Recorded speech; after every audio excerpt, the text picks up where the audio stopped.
लखनऊ शहर अपनी खास नज़ाकत और तहजीब के लिए जाना जाता है।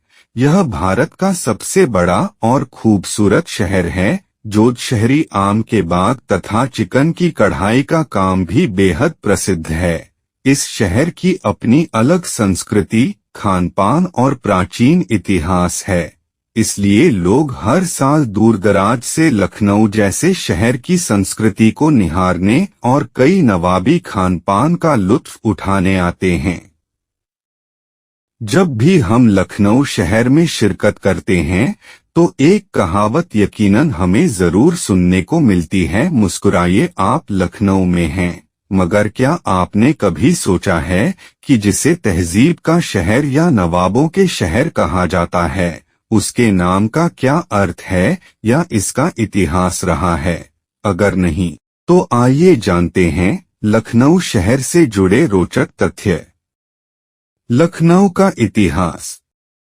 लखनऊ का इतिहास बेहद दिलचस्प रहा है क्योंकि इसके निर्माण में अवध के कई नवाबों का हाथ रहा है, जैसे सादत अली खान, सफदरजंग, शुजाउद्दौला, आसफुद्दौला, वजीर अली, सादत अली खान, गजीउद्दीन हैदर, नासिरुद्दीन हैदर, मोहम्मद अली शाह, वाजिद अली शाह आदि। इतिहास में उल्लेख मिलता है कि लखनऊ के स्वरूप की स्थापना नवाब आसफुद्दौला ने 1775 में की थी।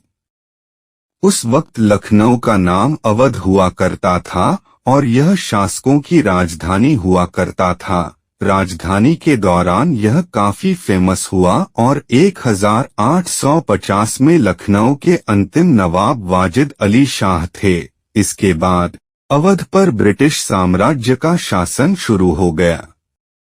अवध का नाम लखनऊ कैसे पड़ा, इसके लेकर काफी विवाद है।